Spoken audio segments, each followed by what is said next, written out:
So what I have now is a directory on my desktop, and I'm going to be using VS Code. So within it, we're going to open up the terminal, and we're going to create a Next.js project, and we'll do so by using npx create next app at latest. I'm going to install it in this directory, so I'll use space and a dot and press enter. And we will not be using TypeScript. Yes to ESLint, then we'll say yes to Tailwind, no to the SRC, yes to the app router, no to the import alias. And we'll give it a few moments to finish installing. And while we're waiting on it, let's go ahead and we're going to use nextjs to help us with a little bit of a style. That way we don't have to do so much, spend so much time on the styling. So we'll go ahead and work on getting that pulled up while this is installing. We'll install the nextjs package. I'm also going to add next themes, which is going to allow me to take advantage of a feature within nextjs. We'll also go ahead and install React icons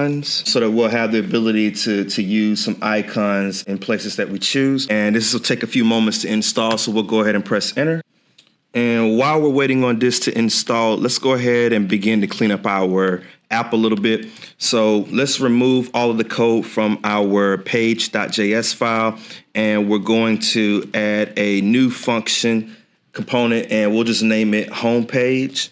And you can name it anything you want, but I'm just going to keep it as homepage for now, and or a homepage in general. And in the global.css, let's remove the boiler code within it. I'm going to add the overflow X to be hidden. We'll click save. Let's go ahead and add a few things to get us set up. So first, let's go to the .getignore file, and we want to add our .env file to it. So we'll add .env and save the file. And within the root directory, we'll go ahead and add a file named .env. This is where we're going to store our environment variables.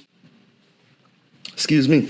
And we can go ahead and add in our database models, and our ORM for this project is going to be Prisma. In your terminal, go ahead and type in clear so we can go back to the top. And then let's type in the command npm-d, and then we'll type Prisma and press enter. And then the next command will be npm-i at prisma/client, client,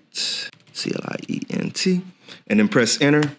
Then we're going to type in the command npx prisma init and press enter. Helps if I spell it correctly. So sorry about that. Okay. We see that we now have a Prisma directory and a schema.prisma file within it. So let's go ahead and set up our database. And as I mentioned, we're going to use postgresql database. I'm going to use vercel because we may deploy this project at the end. Once you've logged in, I went ahead and set up a pro account, but you can also create a free account. They do give you a database to use and deploy, so you can certainly take advantage of this at no cost. What we want to do next is click on Create Database. We're going to create a Postgres database, and we'll click Accept. Just go ahead and name it. I'm going to name mine Vol Track, and I'll click Create. What we need under the tab, the .env.local, go ahead and click on Show Secret. Copy this snippet. Let's go back to our .env file, and we can highlight and delete this database, and let's paste in the information that we just copied. And we can go ahead and close out this .env file now. Let's go back to the vercel page, and let's click on Prisma. We want to copy this code snippet here. Let's go to the schema.prisma file. In the data source database, we can highlight it, and let's paste in the code that we just copied. So now what we'll want to do is create the models that will be organizing the data within our database. And we're going to have two models. The first one is going to be called project, and this is going to represent the project that's going to store the user's information that volunteers for each project. So we want to have a ID. We're going to have it as a string, the @ symbol, and we'll say ID, and we'll go at default. Within it, we want to pass in CUID. From there, next, we want to have a name, and we're going to have it be a string. We'll include created at. This will be date time at default.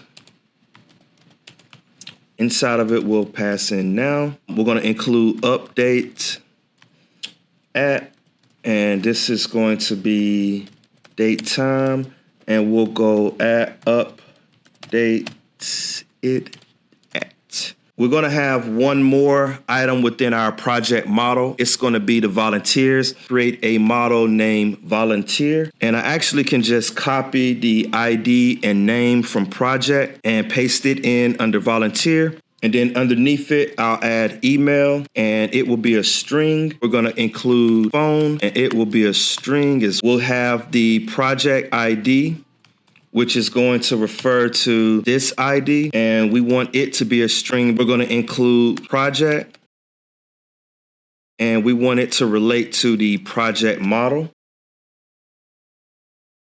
We're going to say at relation fields. We want the project ID, and we want it to reference this ID. Delete, if we delete volunteer, we want it to cascade and also delete within the project. So in order to correct this, I'm just going to include a field called, or a field within the project named volunteers. And it's going to store the volunteer model, and we're just going to pass it or give it an assignment of an empty array. That way we can store more than one volunteer within this project.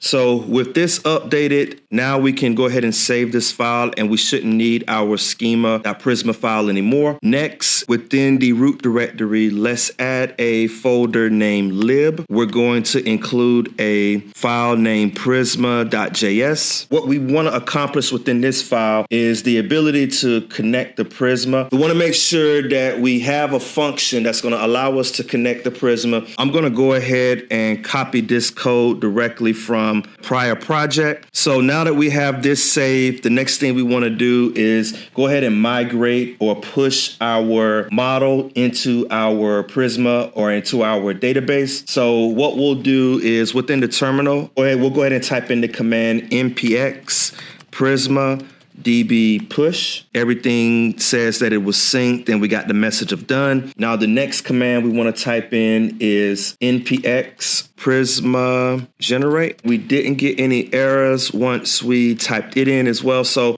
we should be good to go with the setup of Prisma, our PostgresQL database. So now let's go ahead and spin up our Next.js project. Type in the command npm run dev.